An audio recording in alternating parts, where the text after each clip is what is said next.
Hello, hello. Welcome everyone to the celebration of life of Jessica Rose Eaman. And thank you for your patience. I was once told that patience is the first sign of intelligence. I don't know what the second sign is. I never got that far. But thank you for bearing with me, and thank you all for coming today. Following our program here, which we're going to attempt to do, the first thing I wish to do is to welcome Robert Wilson, which is me.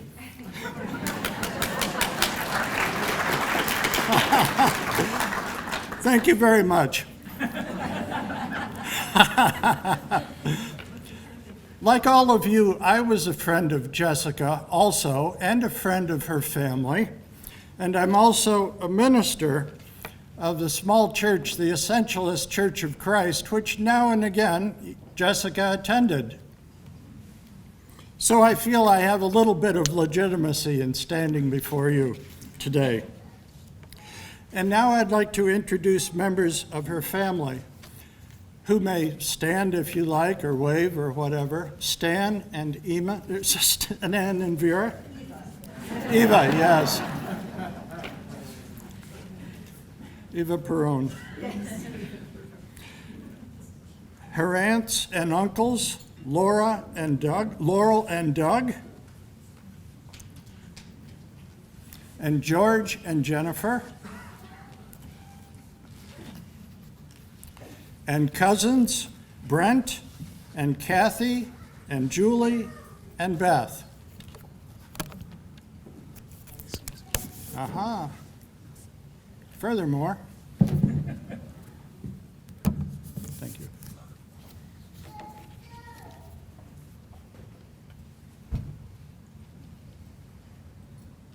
It doesn't say it here, but I'll give my introduction now.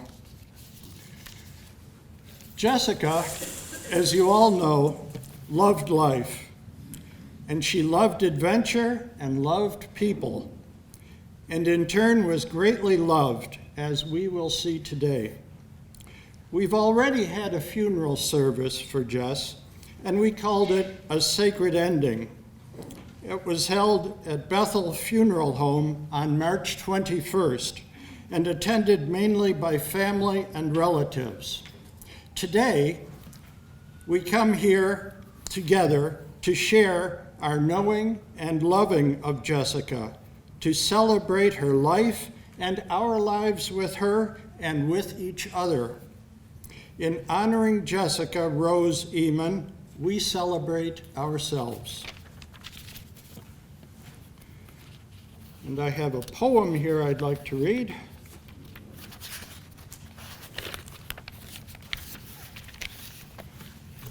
Somewhat altered from a poem by a man named James Dillett Freeman. How do I find what life's about unless I venture farther out? Something in me is not content. Something affirms that I am meant for more.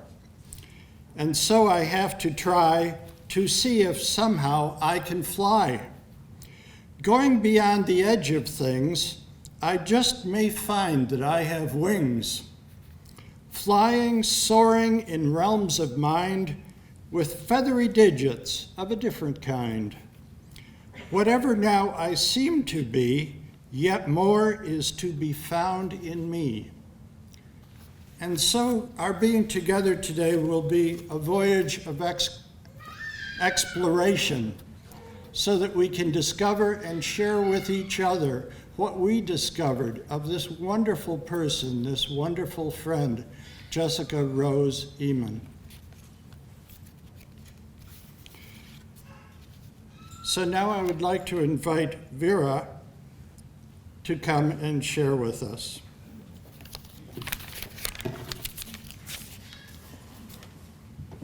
Thanks, Bob. Thank you. When we started, we forgot the introduction of the other side of family. I'd like to introduce Tyler I want to say Le Cavalier's family. And they're sitting on this side. Leo, Heather, Tyler. Now, I can't remember if it's Darcy, Luke. Did I get it right? Could you stand? Thank you. Over these last few weeks, they felt as close as anyone could feel as family.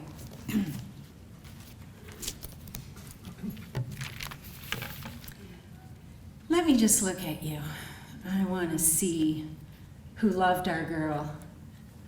Oh, look at those faces. Oh, yes. Okay, now I can start. I would like to begin with a poem from Eunice Emra, who was a simple shepherd with a few thousand-word vocabulary. He lived in what is now known as Turkey at the end of the 13th century. He was a completed human, one who knew his true identity as the ocean of love, and the drop that is love's expression of itself. I will read from a translation of a book of poetry called I Wrapped Myself in Flesh and Bones, and I Appeared as Eunice. Translations of Eunice Emra by Murat Yegan.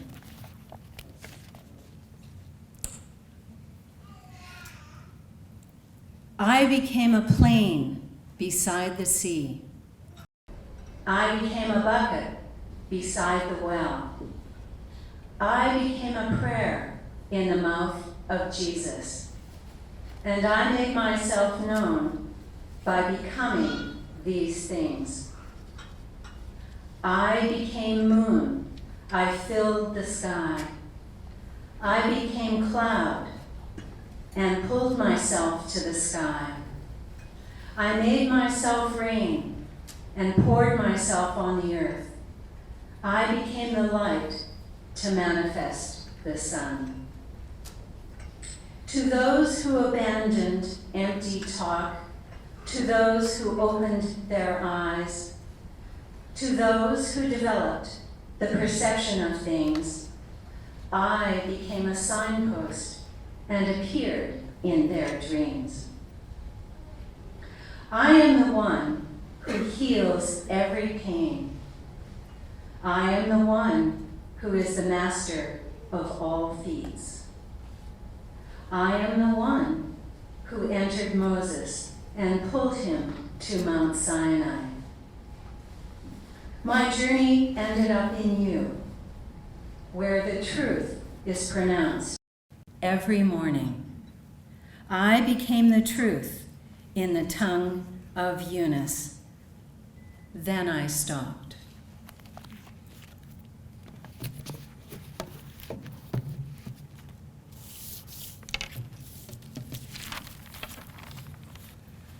I asked myself, what was the essence, the truth, expressed through the beingness of my daughter, Jessica Rose? For me as her mother, I find it difficult to put into words. For me, she was like a shooting star, a rainbow after a storm, a bubble in a stream. I know her by smell, by the touch of her skin, the feel of her body, and mostly by the sound of her laughter. Then the sight of her smile would make me melt. Jessica was for me like a multifaceted diamond.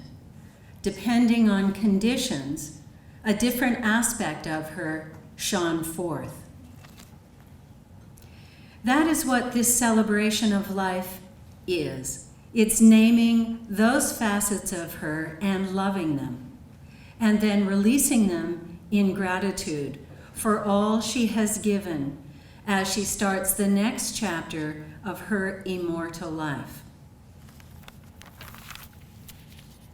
I'd like to read to you the poem Wild Geese by Mary Oliver. You do not have to be good. You do not have to walk on your knees for 100 miles through the desert repenting. You only have to let the soft animal of your body love what it loves. Tell me about despair, yours, and I will tell you mine. Meanwhile, the world goes on. Meanwhile, the sun and the clear pebbles of the rain are moving across the landscapes, over the prairies and the deep trees, the mountains and rivers. Meanwhile, the wild geese, high in the clear blue sky, are heading home again. Whoever you are, no matter how lonely, the world offers itself to your imagination, calls to you like the wild geese, harsh and exciting, over and over, announcing your place in the family of things.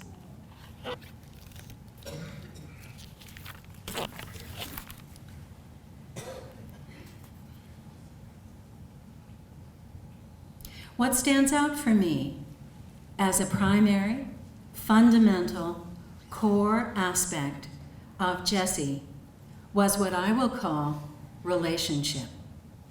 Her utter and absolute devotion to deep connection to others, to people, to animals, especially Roger, owls, and many outdoor landscapes. In relationship, she was at ease, fun, sensitive, and at times absolutely hilarious. She knew, at a place beyond words, her connection and love of others. Relationships came first in her life. Everything else, everything had to wait. She knew without being taught, something that the elder of our church community, Murat Yegin, reminded me of just a few days ago. What he said to me was, "Your sorrow is my sorrow. Your loss is our loss. And that is because we are one." Jessica knew this oneness in the depth of her being. And I would like to read a poem of thank you to Jessica for what she taught me. And that poem is entitled Kindness.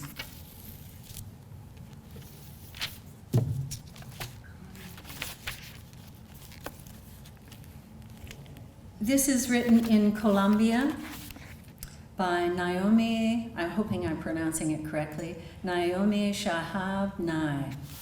Kindness. Before you know what kindness really is, you must lose things. Feel the future dissolve in a moment, like salt in a weakened broth. What you held in your hand, what you counted and carefully saved.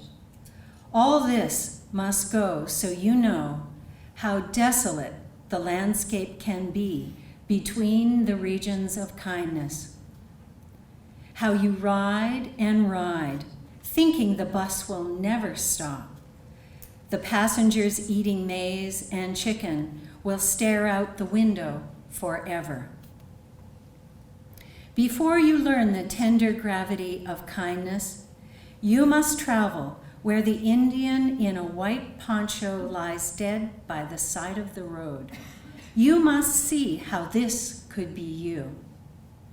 How he too was someone who journeyed through the night with plans and the simple breath that kept him alive. Before you know kindness as the deepest thing inside, you must know sorrow as the other deepest thing. You must wake up with sorrow, You must speak to it till your voice catches the threads of all sorrows and you see the size of the cloth. Then it is only kindness that makes sense anymore. Only kindness that ties your shoes and sends you out into the day to mail letters and purchase bread. Only kindness that raises its head from the crowd of the world to say, "It is I you have been looking for," and then goes with you everywhere like a shadow or a friend.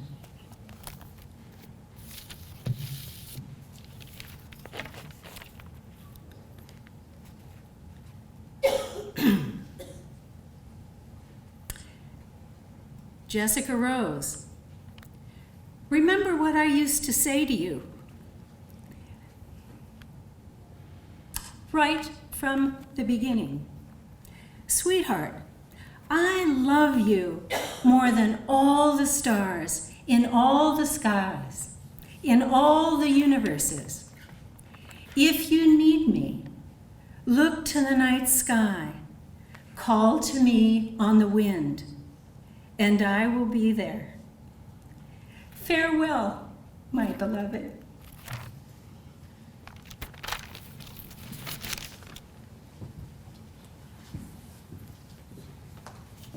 Thank you, Vera. Were there any other family announcements? No?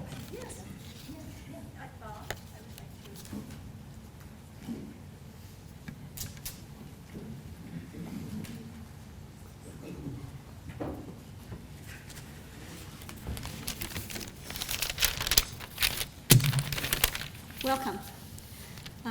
I'm Vera's Auntie Laurie. I've said that to some people. I'm very proud of that.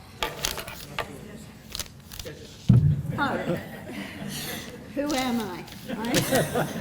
I'm Laurie. I'm Jessica's aunt and Stan's sister, and proud to be.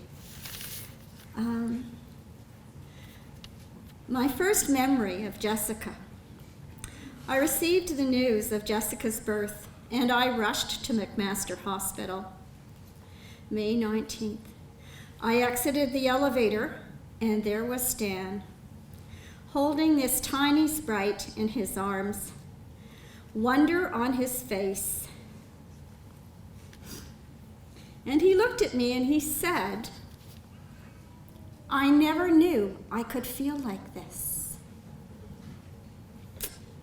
And my heart broke. I was so happy for him. That was one of Jessica's first lessons for my brother.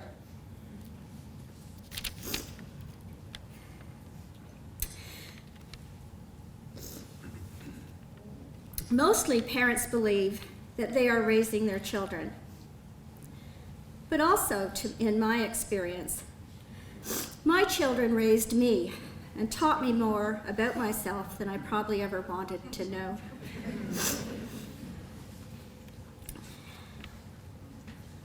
They called me to be a better person. Jessica was just such a child.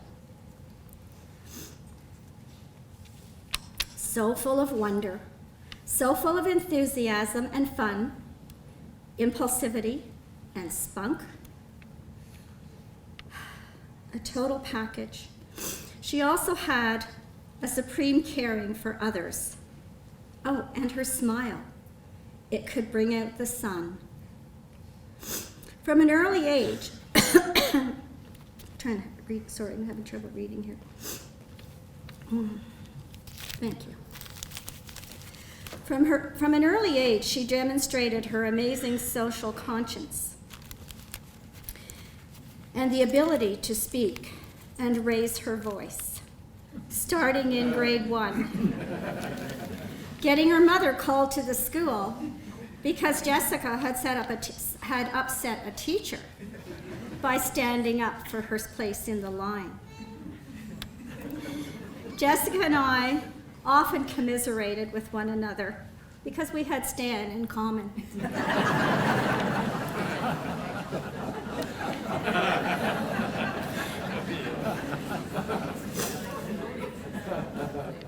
But he also challenged us to be the best that we could be, and we looked up to him so. As a teen, she would go toe-to-toe with him, like a snapping turtle, but always, always acknowledging, but not to him, but to me, that he was her rock and her safe place. Jessica brought us all together for the occasion of Vera's 60th birthday. We came, and for this Jessica had to plan and organize, and those of you who know Jessica know that that was a bit of a stretch. And I always felt she did this for her amazing mother, because she really, really wanted a full expression and have everybody there, because she knew how much she loved her mother and she wanted her mother to share that. And that was an absolutely marvelous day. There were lots of smiles and friends and happy stories, and of course Jessica smiling all the while. For Tyler, I am so glad that she was your friend, and I am so glad that you found a love and that she was happy. For that, we will always be grateful. We need roots and we need wings to grow, and Stan and Vera provided these for our Jessica. She chose the right parents for herself. Now she will be rooted in our hearts with wings to set her spirit free. We love you, Jessica.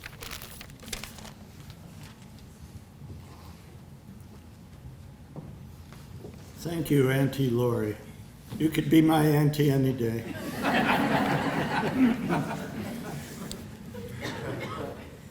Would any other family members feel to speak at this time? Well, that said it very well. Thank you. Next, I would like to introduce UBC Okanagan's Mary Stockdale.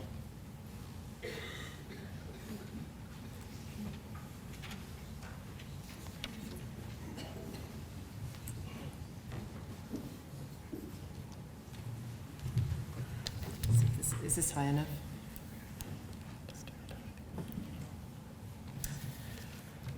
I'm here to speak about Jessica on behalf of the University of British Columbia, Okanagan, where Jessica has been studying for a geography degree these past few years. In recent weeks, many faculty members and students have expressed their sorrow about her passing, and I know many of them are here today. This past week, our university flags were lowered to half-mast. The news of Jessica was on the homepage of our website.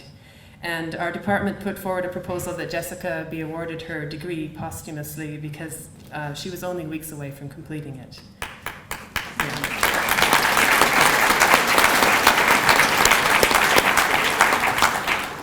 All of these are just our ways of expressing our appreciation of Jessica, who had made a big impression on so many of us. I was lucky enough to be the professor of Jessica for 3 upper year geography courses on a variety of topics like environmental sustainability, natural resource management, and issues related to food and agriculture. And my family lives in Vernon, and we ski up at Sovereign, so we got to know Jessica as a friend up there as well these past few years. And Jessica was one of my favorite students ever. A number of things really stood out for me in her character. One was that she really, really cared about the issues that she was studying. She really cared about the well-being of people, and she really cared about the health of the environment. Another was that she could be very determined and very strong once she decided she wanted to get something done. A third thing that really stood out for me was her maturity, not just in terms of being perhaps a few years older than most of the other students, but more in terms of her understanding of what really makes people tick. And I think this was really helped by her well-developed sense of humor. And finally, she was someone who was a real community member. She was so well connected with so many people in Vernon.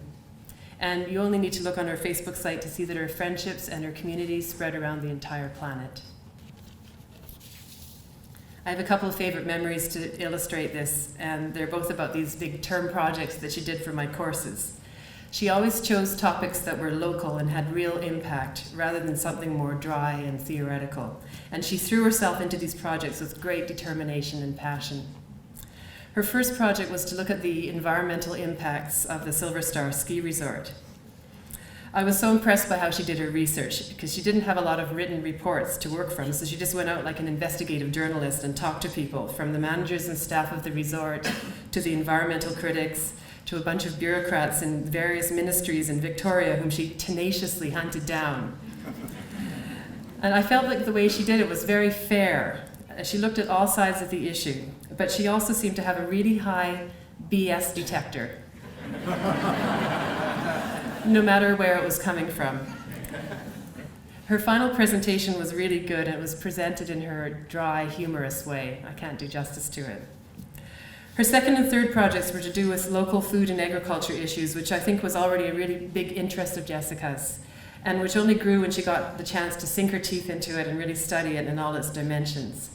I'm a member of a local nonprofit group called the Food Action Society of the North Okanagan, and one of the projects that this group did together with the university was to build an interactive website that was like a one-stop shop on local food issues. So together with another student called Sam, Jessica helped us with the design of training materials and then training of community members in the use of the website. And this again involved her going out into the community and meeting with farmers, with emergency food providers, community dietitians, and city staff and politicians.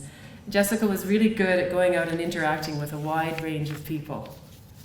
And long after the course was done, she just continued to volunteer her time with Food Action Society, promoting the local food directory and map from a stall at the farmers market last spring, together with me and my husband, John Corbett.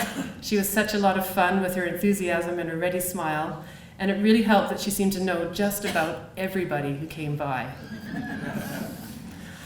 I remember when a TV crew arrived to do a feature on us, and John and I both were pushing Jessica to talk, and she's like, "Me? No way. Okay, I'll do it." And she just jumped in there and did this great off-the-cuff interview. Jessica had started to talk with John and myself about doing a master's degree on the subject of local food, and she was also thinking of waiting a year so that she could do some volunteer work in India. And she also wanted to take into consideration her boyfriend Ty's plans and goals. She was just about to graduate, and the world was opening up for her. She seemed so full of enthusiasm and happiness. There's so much to celebrate about Jessica's life. While grieving about the fact that she had so much more to live and so much more to give, we can still celebrate that she had lived the life she had to the full and had already given a lot to making this world a better place.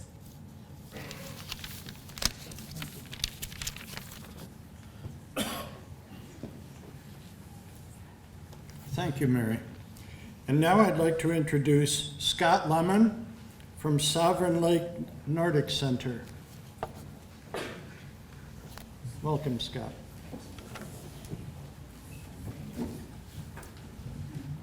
Hi, everyone.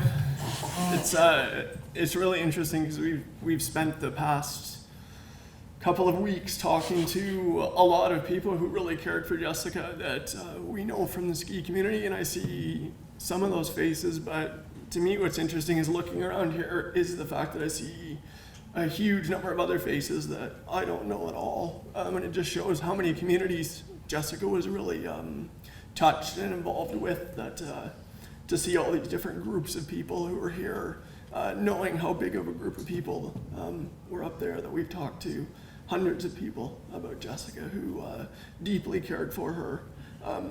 Everybody from 3-year-olds who Jessica helped to sort their Smarties on Saturday mornings and make sure that her and her brother got the equal division of Smarties, to the senior citizens, that she would make sure that their skis were properly waxed for them and that they had everything they needed to get out and enjoy a day on the snow. Jessica worked with our team at Sovereign Lake for 4 years, and she became a huge part of the community up there during that time. She was loved by everyone there, and she was many different personalities to us, depending on who you actually ask, I guess. That she was definitely the enforcer of rules. She liked things done as they were supposed to be done, but at the same time, she liked to encourage our head coach, Darren DeRoche, to try to get a full box of Smarties in his mouth at the same time. She liked to sit and read the mistyped texts on the computer with David Herbosian, and the two of them would laugh so loud that everybody in the lodge would stare at them as to what they were possibly doing when they were supposed to be working. So she's, as I say, many things to all of us. To me, she was always a huge support. She always worked very hard. She would always do anything that you asked, and she would always go above and beyond in all of those tasks.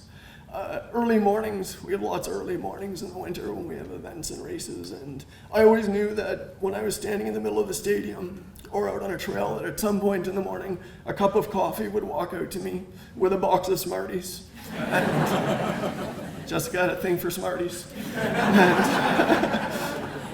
And she would always look after all of us that were working outside and make sure that, again, as everyone who's talked about her said, that everybody's needs were met. And we all talk about Jessica's smile, and we remember Jessica's smile, but I've always thought Jessica had two smiles, and someone reminded me of this the other day, that Jessica had her happy smile, but then Jessica had this huge, sarcastic, if you don't come and get me out of this right now, I'm gonna kill you smile.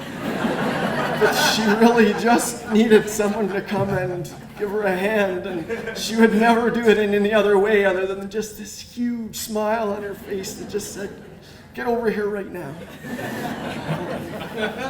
So it's really great to see, again, so many different communities of people here, not just so many people here, because there's a lot of people, but so many different groups of people.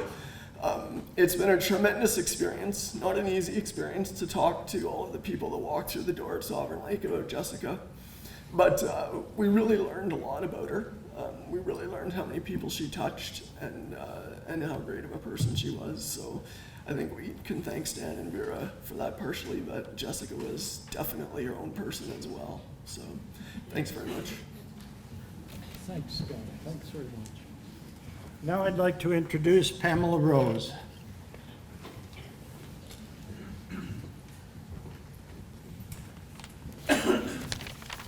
Thank you, Bob.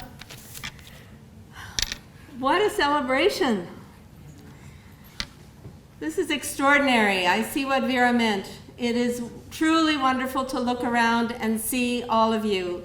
And I want to acknowledge everybody who's here and many people who are not here but are with us in their thoughts and with their love for all the support and energy that's being directed to Jessica's parents and family. That support is tangible. It's been manifested in so many ways. Even the way that things were prepared for today, and so much that's gone on since the event that we're all grieving. The things that have been said about Jessica today are complete. Really, what I'm saying is an echo, a resonance with those things. The saying goes that the apple doesn't fall far from the tree. Like Jessica's wonderful parents, Vera and Stan, she had a great love of travel and adventure, and the courage to go with it. And as has been noted in the speeches given so far this afternoon, in many ways her life reflected that profound sense of service through one's work, through one's recreational activities, at any opportunity. That sense of service which is so evident in her parents' lives. An example of this, yet another example, is that Jessica chose 2 years ago to go to India for travel, and she included on that trip a few weeks volunteering at Sri Ram Ashram, which is a home for abandoned and destitute children near Hardwar in India. She was so good with the children. I don't know if she had Smarties to use, but she certainly had colored pens and pencils, all manner of play acting, and incredible enthusiasm. She was a very valued part of the volunteer team. I wrote to the director of the ashram this week, Rashmi, to let her know what had happened. And she sent back a loving note with her fond memories of Jessica, and also said, I will float a little boat down the Ganges for her, along Ganga Ma. I love to think of it. I want to acknowledge her, as I said, for her courage, and also for the deep love that she showed to her parents, which has been referenced by Vera's comments about her connectedness and others' remarks. And why this is significant to me is that Jessica herself had the bold, confident beauty of somebody who is absolutely and completely and unconditionally loved. Don't you think? I mean, she just had that way about her that she knew this to be her truth. And she also was able to return that deep love in a whole array of ways, sometimes mysterious and sometimes very obvious. I felt in my observations of Jess that she was truly coming into a mature expression of that love in the last few years. In honor of the time that she spent in India, I want to say a translation of a prayer that's often offered at occasions such as these. We worship thee, O sweet Lord of transcendental vision, giver of strength, who liberates from death. O giver of prosperity to all, may we be freed from the bonds of death. As a ripe fruit dropping from the tree, may we never again forget our immortal nature.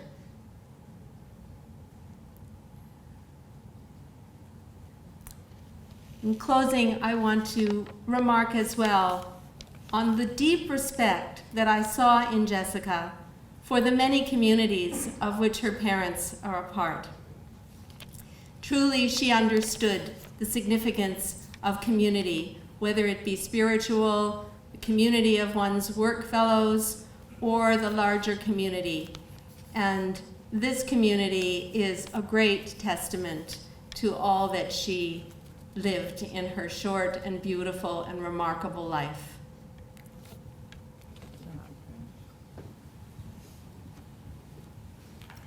Next, we'll have a slideshow.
Thank you so much for that presentation. How wonderful and how creative. Words don't say it all, do they? Thank you so much. And now, we'd like to introduce a series of friends who are going to share with us some of their experiences of time with Jessica.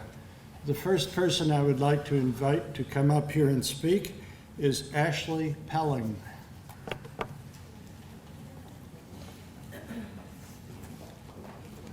And friends.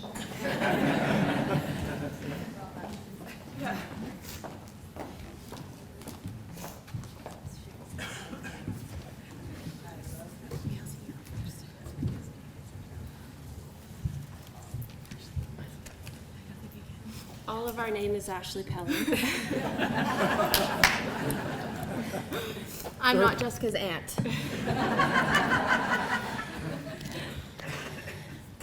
But they're all twins. Yeah. Clearly. We were all best friends with Jess.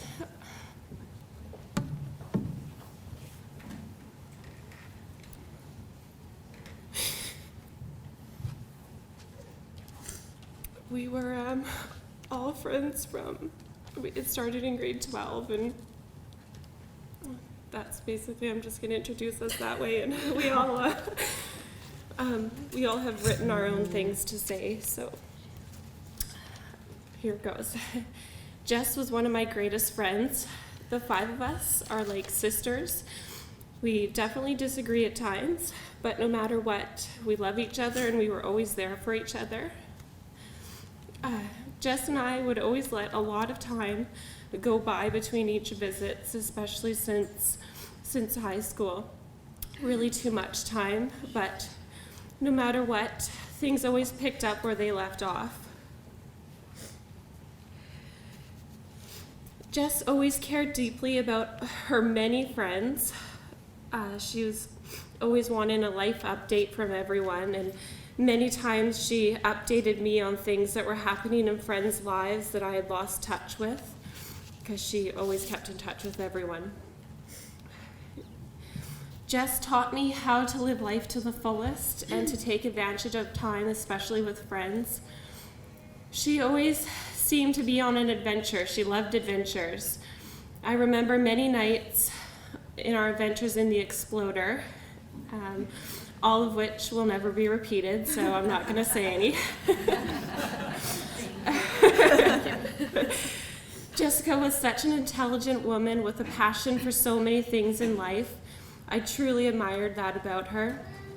Getting to know Stan and Vera a little bit more recently, rather than just the hi through the window as we pulled up in the car and ran out. It's really allowed me to understand the woman that Jess came to be. She was so full of knowledge and wisdom, and sometimes it was beyond her years, it seemed like, and she just had such an eagerness to learn and to help the community and the world, and she just had such a unique personality. I recently had a conversation with Jess, and she just gushed about Tyler. And for the first time, Jess was excited about her future, for me at least, for the first time. I had only really seen Jess as a now sense of mind, and she always took things day by day, and she would always laugh about things that really should have scared the crap out of her.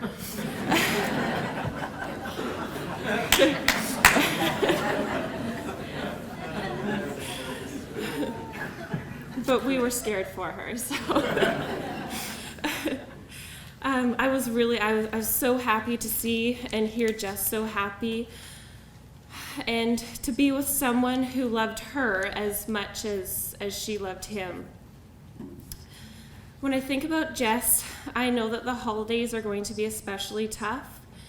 We always had our annual Christmas party, the 5 of us, and we would do a scarf exchange every year. This Christmas seemed to be harder to get everyone together. And as we all know, excuse my French, but Jess was a no bullshit kind of girl. And she really seemed to smarten us all up, and she got us together this year. She was such an amazing person, and she has inspired me to live life and follow my passions. She truly did that. She was always one to look for inspiration from her friends, but really we all got so much from her. I'm gonna miss her giggle and hearing the sounds of her rants, especially after too many glasses of red wine with purple teeth and lips. I love you, Jess. Okay, I'm gonna go next. And I wear cute shoes because Jess loves shoes, but I'm a little shaky, so in true Jessica fashion, I'm going to take them off. The real Ashley Pelling with no shoes. Miss Jessica, there are so many words to describe you. Passionate comes to mind first, followed closely by positive and loving. I honestly believed you were indestructible. You had strength in times when you should have been weak. You never gave up, and you always found the silver lining. You treasured friendship and family. And if you believed in something, come hell or high water, you would fight till the bitter end for it. You set out to change the world, and you sure changed mine. I will forever envy your beautiful smile and the cute giggle that always came with it. You helped me to believe in myself. You taught me the difference between living and existing. And most recently, you showed me the importance to act now. Don't wait for tomorrow, because tomorrow may never come. Jess, you are a true friend. Forever I will treasure you, and forever I will be grateful for the memories you helped me make. Your mom said it best. You were made of stardust. The last thing that I told you is that I loved you. I want you to know I meant it with my whole heart. I'm gonna miss you, Messy. Love you always and forever.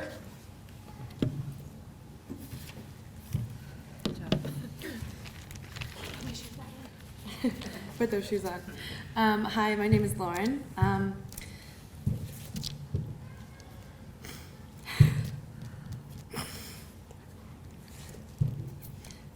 All right, I wrote this kind of like a letter to Jessica. So the long summer days spent with you, so with Jessica, at my cabin are among the best days of my life.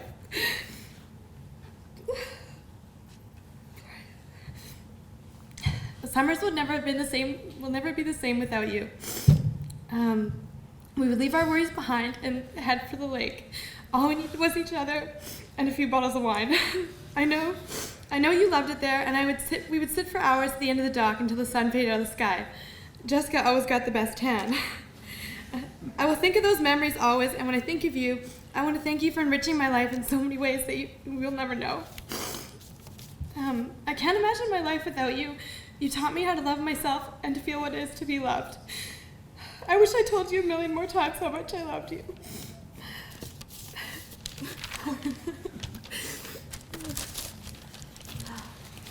I guess it's my turn, last but not least. I'm Jenny, and I wrote a kind of a letter to Jessie. I said, Jessie Bear, I want to begin by thanking you with all my heart for coming into my life and opening my eyes to many different views and, well, your passionate opinions. I know more about high fructose corn syrup and politics than I ever wish I cared to know.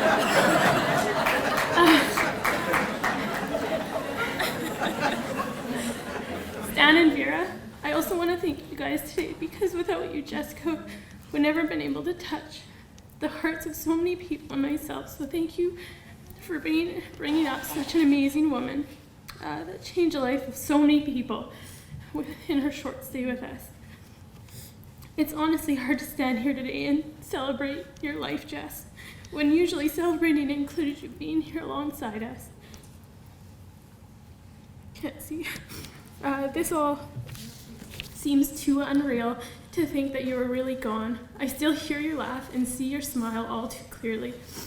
My heart aches every time life slows down and I'm alone, with only my thoughts of you. Thoughts that wonder how you are doing. What's life going to be like without you, without our afternoon visits, your humor and sarcasm, your easygoing way to try and help me be a better person and follow my heart and my dreams. I try to understand why you were taken from us, and I can't seem to find the answer. I will forever cherish our time together, especially our talks. I will hold these close to my heart and cherish them forever till the day we can meet again and our afternoon wine and chats will never come to an end. My heart is left with a missing link, and I will never forget your amazing spirit. I was so blessed to have had you in my life, and I know you'll be watching down on me till we meet again. I found this quote the other day and it brought comfort in knowing that you're not completely gone. You don't have a soul, you are the soul. You have a body. And so with that, Jess, I know you're no longer physically here, but your soul and your memories will be carried with us all forever. I hope you enjoy your special day today, Jessie Bear. Your loving friend, Jenny.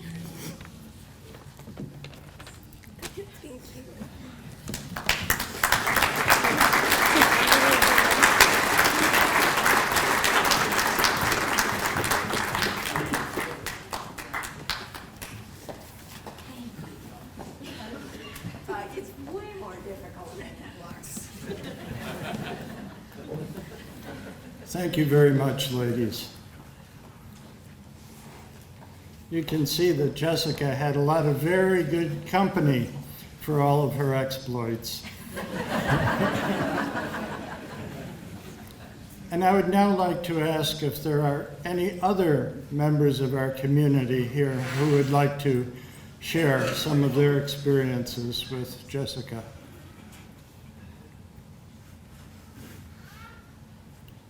If not, that's okay. Ah, there's someone.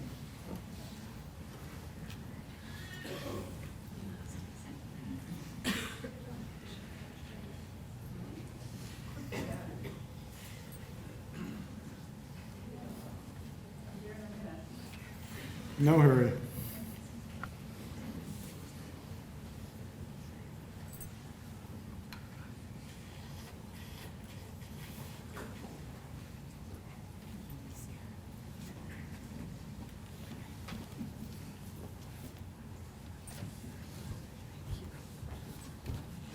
Hello, my name is Ursula Jensen. I'm Brian Jensen's wife and was a friend of Jessica's who made a huge impact on our lives and especially on myself because I too tend to be sarcastic and opinionated. But she and I saw that as a good thing.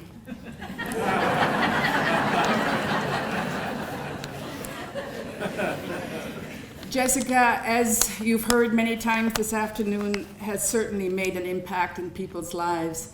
And ours started many years ago when after Stan and Vera and Jess moved here to British Columbia. Brian was working with Stan and we eventually met through like-minded little ventures. And Jessica was also a horse person and we raised Norwegian fjord horses up in Trinity Valley, so Stan thought it would be a good thing for Jessica to come out on the weekends, and she did. And so we spent a lot of time with her and by herself to the point where she impacted people that were so sorry to hear about her passing and sent letters to let you know how much they cared about her. In fact, I was talking to a friend in Alberta this morning and they want to be remembered because their son, one Easter, which is coming up, Brian was building a cabin on our property, and Jessica and their son Josh were pretty much the same age, so they were helping as only, I think, what was she, 12, 13 at the time, as only 12 and 13-year-olds can do, which was right in the bucket of the tractor when they should have been painting. So Brian put them in the bucket and gave them a paintbrush and put them up on the eaves and said, okay, now you paint. And they did. The other friends are in Spokane, Washington, and she wanted to write a little message to Jess's parents and Jessica because she worked with their horse, and this letter will tell you that. She writes, this is Kathleen Rollins. She writes, I was so saddened to hear of the loss of your daughter, Jessica. My husband and I are praying for your family. I met Jessica about 12 years ago. She was traveling with the Jensens to Oregon for a Norwegian fjord horse evaluation. She had done all the riding training on a mare I had purchased, and I was on the trip to assist and groom her for her first confirmation evaluation. That was the horse, not Jessica. I remember her lively spirit and direct speech. She was energetic and thoroughly interested in horses. We had fun sleeping in tents and showering in our bathing suits under a solar shower bag hung from the ceiling in a horse trailer. We call that roughing it. On the way home, we traveled in a vehicle behind the horse trailer, which Brian drove, of course, and we found ourselves separated. Somewhere in Portland, we went one way, he went the other way, and that was before cell phones, and we spent the rest of the ride back creating humorous scenarios how to get in touch with Brian and the trailer. We eventually all met up. My mare was delivered to Washington State, and Jessica traveled back to Canada with Ursula. With the foundation she and Brian gave my mare Badiah, she has hands down become that. Now she's talking about the foundation she and Brian gave my mare Badiah. She has hands down become the best horse I've ever owned. And this is a horse person from New Hampshire that went to England after high school to do equestrian stuff. So she's not a flighty horse person. She was a fine young woman who left a lasting mark upon the world. I shall look forward to one day seeing her in heaven, where she is no doubt managing God's stable for jumpers. Now, this woman doesn't know any of you, and so, there's some consistency here in what we're all saying. Now I've smudged up my card to Stan and Vera because my palms are sweating, and I wrote this in fountain pen, if you can imagine. Dear Stan and Vera, how Brian and I loved your darling girl. Jessica will live in our hearts forever. Such a joy to be around, so energetic, positive, and passionate. We last saw her at the IPE last fall, and caught up with her news and accomplishments. We were so proud to see her confidence and what a fine young woman she had become. Your sadness and grief is beyond my comprehension. I hope God gives you both the strength to deal with this insurmountable challenge. Our thoughts and prayers and love are with you. If you require a private retreat, here in Trinity Valley, there's a cabin that your daughter helped build, and you're always welcome. And then I've given you some pictures. And today I was talking to my friend, a very wise lady, she's also my neighbor, and I was telling her how I have had such a horrible time trying to put this someplace in the last 2 weeks after I heard. And she said, there's a prayer that I have that may be appropriate. And so I'd like to read that. And it gave me a real sense of relief today. Those who love you release you completely unto that which is love, in capital letters. You are set free. Love, Brian and Ursula.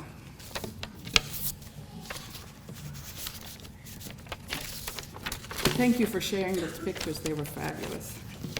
Thank you.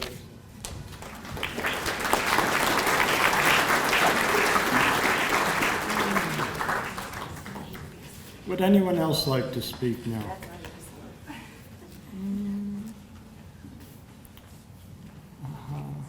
Tyler.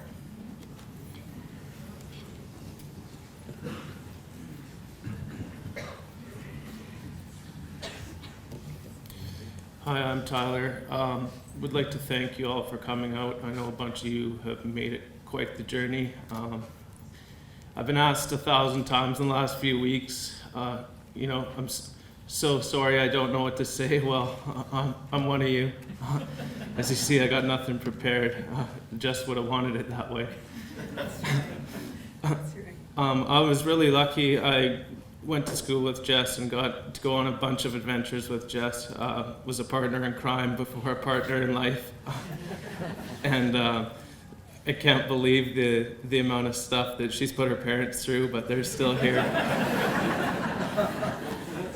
And And in the last few weeks, they've been a real comfort for me at a time like this. And Daryl, Heather, Brandon, thank you guys for putting together this slideshow. And that's all I have to say right now. I'm sorry, guys.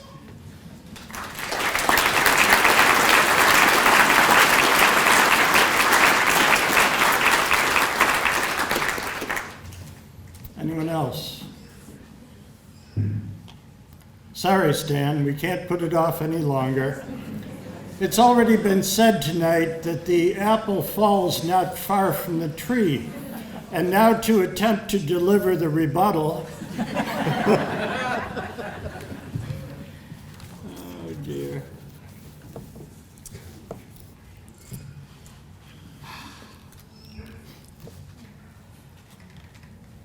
This whole experience has just overwhelmed me. I'm at a loss for words to describe this outpouring of caring and support and love. I had no idea that my daughter was connected with so many people. Aside from the people that are in this room and the Lakshmi who floated a little boat down the Ganges, she's got a friend of mine lighting a butter lamp in Bhutan. She's got a Tibetan person saying Tibetan prayers in Dharamsala. She's got people in New Zealand, Australia, Wales, England, Ireland saying prayers for her. And I don't know how she touched so many people in her short 26 years. You saw a picture in the slideshow of me holding this being about a minute after she was born and holding her in my arms. And because I'm quite aware of the whole concept that nothing in life lasts, I knew that someday even this relationship was going to come to an end, as all our relationships will come to an end. I had no idea that it was going to come to an end so abruptly like this. And I thought that when it did come to an end, it would be me leaving rather than her leaving. But we don't have a whole lot of choice in some of these matters.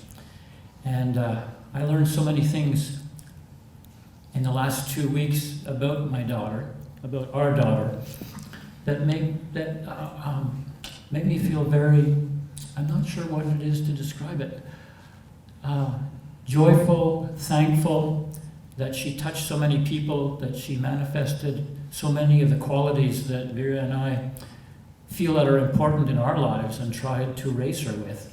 Many of the qualities that we seldom saw in her relationship with us.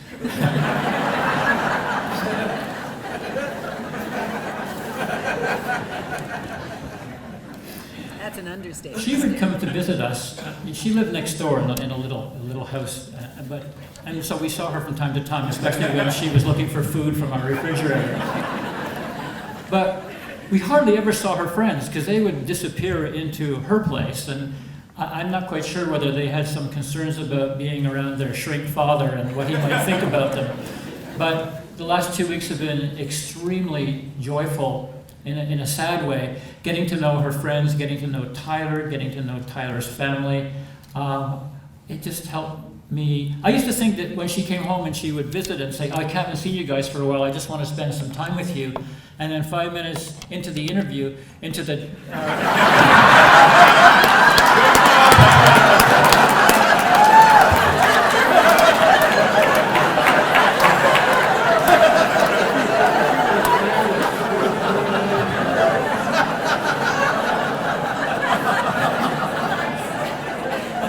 That was totally unrehearsed. But 5 minutes into our conversation, she'd be texting her friends, and I'm thinking, what the hell? You know, and my take on it all was she was being flighty and frivolous, when in fact she was connecting with people. And I didn't realize that until the last couple of weeks, till this outpouring of caring and support at Sovereign Lake amongst her friends. That I was getting emails from people who had studied with her at UBC, who did projects with her. finding out from her friends that she was often the one that they would turn to when they needed an issue sorted out or some comfort, because she would never come home and tell and share this with her parents, of course, so we didn't know how important she was to so many people. And yeah, and so I've learned so much, not just in the past 2 weeks, but I've learned so much in the past 26 years about patience, about love, about frustration, because she was always late, about grief and how to manage grief, and about relationships and the importance of relationships. I want to read a letter. When Vera and I got to a couple of things for people who don't know. Jessica died instantly, which is a blessing. When the truck she was driving hit a piece of ice and hit a wall. And we were in Mexico, and we arrived a day later at the ICU in Kelowna to meet Tyler and his family. And we talked about transplant because she was healthy, they had kept her alive. And so Vera and I thought about what Jessica would want. And we signed the papers for organ donation. And some of you have heard this before, but this is a letter from Transplant BC. Dear Stan and Vera, on behalf of BC Transplant, we would like to offer our condolences on the recent death of your daughter, Jessica. We'd also like to express our sincere appreciation in allowing her to be an organ donor. Please take consolation in the knowledge that 5 people are alive today because of the gift of life.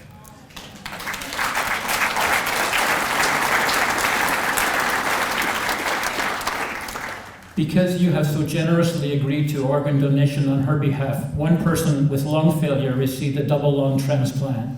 1 person with liver failure received a liver transplant. 2 people with kidney failure received a kidney transplant. And 1 person with diabetes will receive a pancreas islet cell transplant. We realize that your loved one's death represents a great loss to you and your family. We are truly grateful to you for allowing her to be an organ donor, and can only hope the knowledge that you have helped others regain their health will soften your grief. So think about organ donation when you sign your license again. I think it's really, really important, and it's a way of helping life go on when we can't go on. I want to read a poem. We're almost finished, but it struck me when I read it today. It's by Mary Oliver, and it's called Heavy. That time I thought I could not go any closer to grief without dying, I went closer, and I did not die. Surely God had his hand in this, as well as friends. Still I was bent, and my laughter, as the poet said, was nowhere to be found. Then said my friend Daniel, brave even among lions, it's not the weight you carry, but how you carry it. Books, bricks, grief, it's all in the way you embrace it, balance it, carry it. When you cannot and would not put it down. So I went practicing. Have you noticed? Have you heard the laughter that comes now and again out of my startled mouth? How I lingered to admire the things of this world that are kind and maybe also troubled. Roses in the wind, the sea geese on the steep waves, a love to which there is no reply.